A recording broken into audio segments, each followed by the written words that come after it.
Good afternoon, class. Welcome to our subject, Psycho-Socio-Cultural Context of Language Teaching.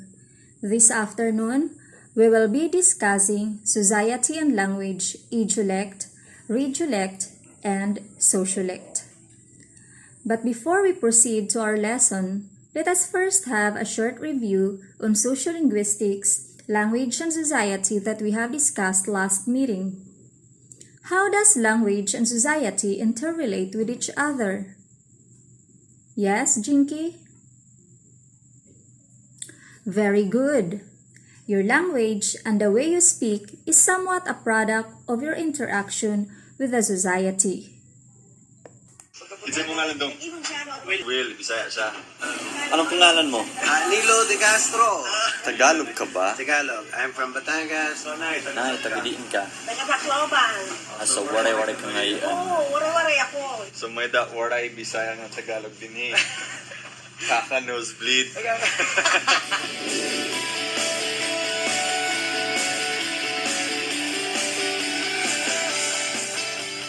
Nandito ako sa set ng The Story of Us at kasama ko si ang tinatawag na Bunky.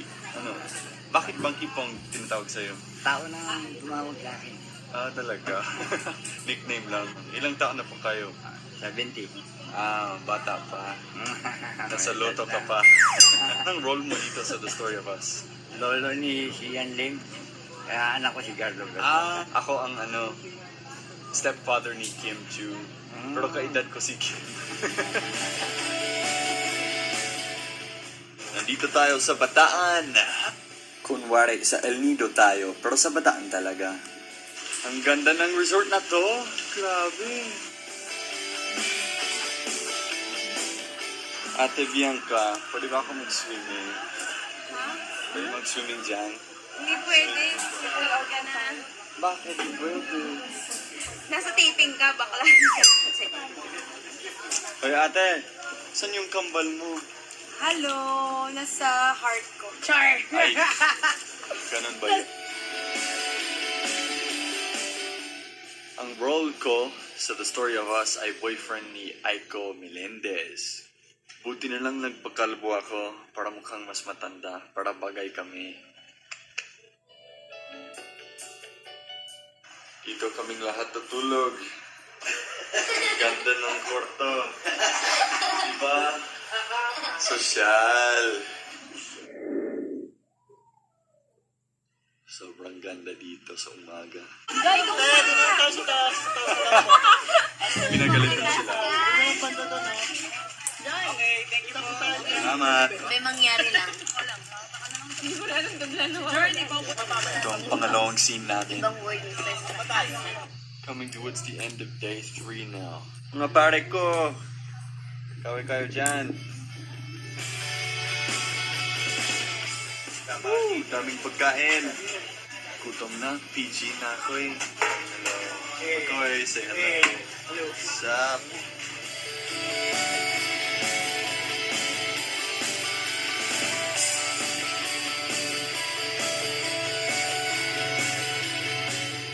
Ayan, ito yung hotel namin mamaya. Ito ang sosyal. So, balita ko na marunong magwaray si Kim Chu. So, hanapin natin siya. Mag-interview tayo sa kanya.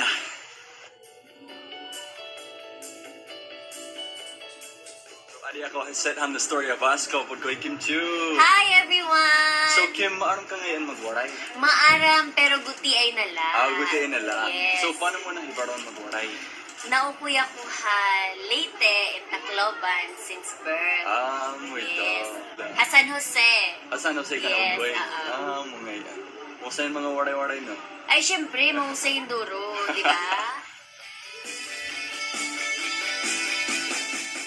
Picture siya? Oh, sige. Picture kayo? Sige, 20 pesos ang isa. Joke! Getting set up for the wedding! So, wedding organizer. Say hello, direct. No! Ito, this is the best director I've ever worked with. No. Sino kakalote? Ako. So, nandito kami sa beach at magpakasal na kami ni Aiko. Hi everyone!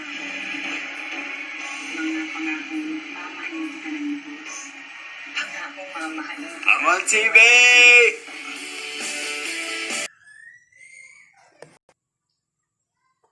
All right, what can you say about the video that you have watched? Yes, Artemio? Excellent. You really have observed well.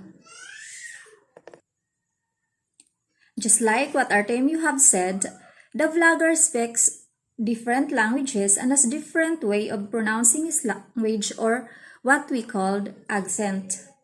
Though he was a foreigner, he was able to communicate with the other people in the set by talking the Filipino national language, which helped him a lot easier in interacting with them. This afternoon class, we will be discussing Ideolect, Regiolect, and Sociolect. But before that, let us first be guided by the following objectives.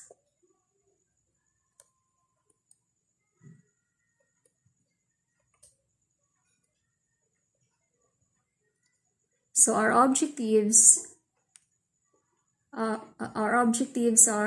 identify Ideolect, Regiolect, and Sociolect. And for our value focus, it's respecting others and appreciate uniqueness.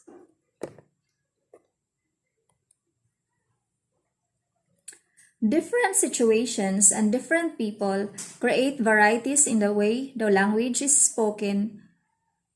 The variety is divided into three distinct features: the Ideolect, Regiolect, and Sociolect.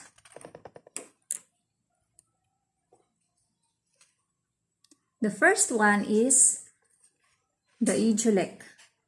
The speech habits peculiar to a particular person is called Ideolect.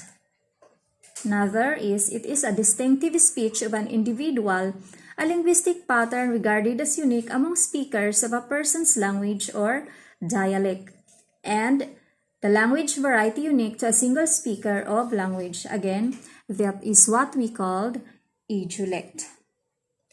So an example of Ideolect is President George Bush say before instead of before. So that is an example of Ideolect. Observe also your classmates. Each one of them have their own accent. Try to record your voice.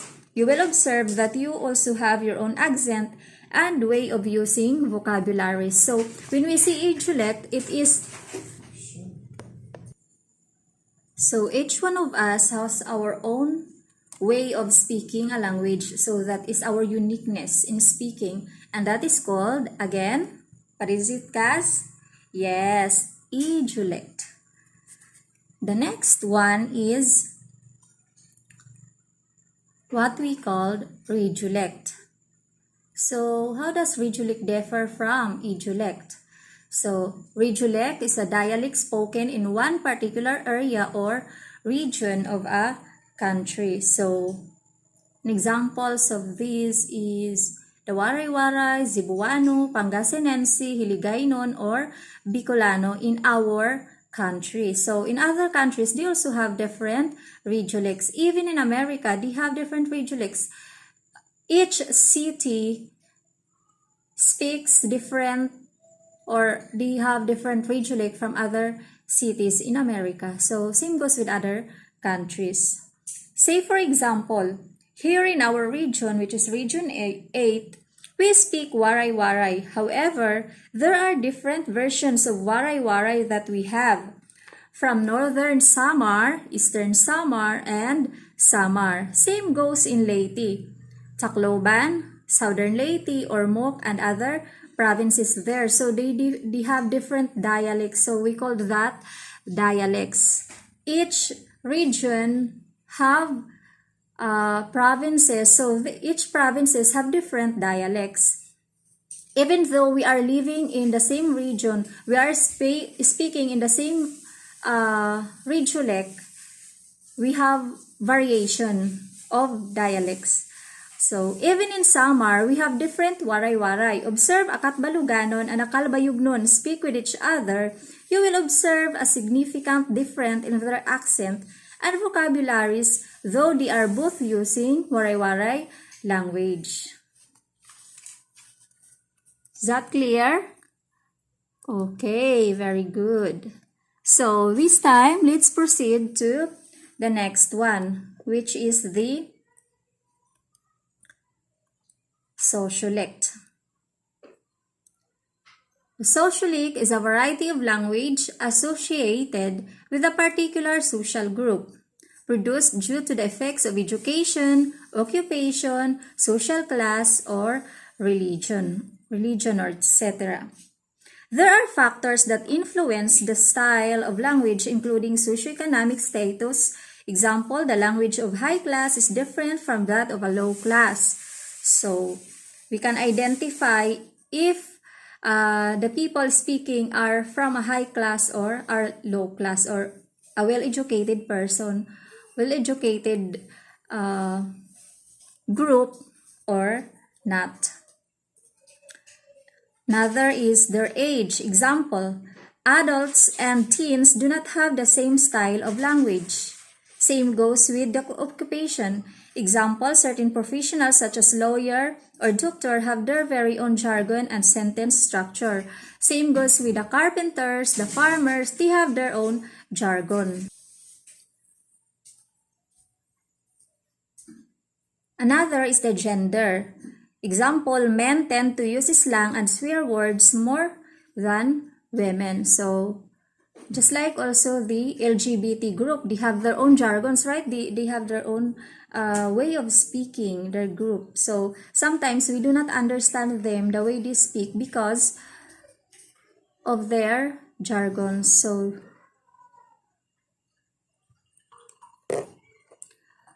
although sociolects speak the same language, the manner is different. Everyone has his own voices, phrases, and personality which affect the language spoken. So, though, say for example, a group of teachers is speaking with each other, they have their own jargons. So, they use vocabularies that only teachers can understand. However, they have their own way of speaking. Those are the effects of Ideolect.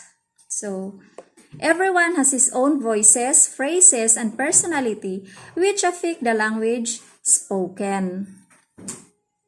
To conclude, a language, as it is spoken by many, takes different forms and is used in different ways in order to satisfy every situation. So, those are the three features of society and language. Again, the Ideolect, the Regiolect, and Sociolect. Is everything clear, class? Do you have any more clarifications? Very good. It seems that everyone understood our lesson. Hence, let us test your understanding with the following exercises. Identify whether the following individuals, groups mentioned will use Ideolect, Regiolect, or Sociolect. Okay. First is engineers. What do engineers use? Alright, very good. They use Sociolect. They use languages. So a group of engineers talking with each other about their works, they will definitely use terminologies that only them can understand. So this is why they will use Sociolect. So they are under Sociolect. The next one are fishermen. Very good. So Sociolect also. So if you are going to go to a fish market, you will observe that fishermen use words or vocabularies that they are the only one who understand. So, Sociolect. How about Miss Chris Aquino? Alright, very good. Ideolect. Miss Chris Aquino talks Taglish. So, different. So, the word Taglish came from the people who keep on observing Chris, the way she speaks. So that is Taglish, a combination of Tagalog and English. It's Ideolect, very good. How about Samarino? Samarino talking. Okay, very good. That is Regiolect. How about Bicolano? Yes, very good, Regiolect. How about President Trump? Very good, Ideolect. President Trump uses word tremendous often and in particular intonation. So it's his way of speaking. So the way of speaking tremendous, it's different. So President Trump is under Ideolect. Manileño, yes, very good, Regiolect. Same goes with Caviteño, very good, Regiolect also. All right, the teachers, of course, they are Sociolect. And yourself, the way you speak, very good, that is Ideolect. All right. At this point, let us have a group activity. So you will be divided into 3 groups. One group will represent the Ideolect, another group will represent the Regiolect, and the other one will represent the Sociolect. Here's the instruction. Everybody please read. Okay, with your group, illustrate through a role play, explain or creatively present the beauty of language used as Ideolect, Regiolect, and Sociolect, and how it affects in our daily lives and how we interact with others in the community. All right. Are you through, class? I have given you 15 minutes to brainstorm, participate with your group mates, and prepare so that you can have your presentation. Are you through? Okay, very good. Are you ready? So you will have 2 to 3 minutes to present your group, your presentation with your group. Okay, very good. Let's give a big round of applause to everyone, to all the group. You have presented well. This time, let's wrap up all our learnings this afternoon. So, how will you identify Ideolect, Regiolect, and Sociolect? Okay, an Ideolect is the way a particular person speaks at a specific time as distinct from others. Very good. How about the Regiolect? Yes, okay, very good. A Regiolect is a version of language spoken by a group of people in an area or region of a country. All right. And the Sociolect means that different groups of people have distinct styles of language use. These are created to mark an identity and induce a sense of belonging. So, is everything clear? Okay, very good. So, this time, you will have a pair activity. With your partner, brainstorm among the many languages that you know or have heard. Which would you like to learn and why? Okay, be ready with your sharing of ideas later. You will be given 3 minutes to brainstorm, and each of you, I will call a pair.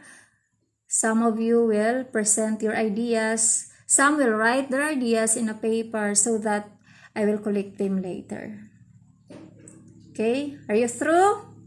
Okay, very good. Let's give a hand to the presenters. All right. So this time for your quiz, This is an individual activity. Na piece of paper. So, answer this one. What do you think are the factors that affect you to have your Ideolect now? Okay. Pass your papers. Very good. Thank you. So, for your assignment, so at home, you will watch a video or observe a conversation of people speaking in different languages. How do you think people adapt a language? Okay. Do you have any more clarifications or any more questions? No more? Nothing? Okay. Since everything is clear, let us call it a day. Goodbye, class. God bless everyone.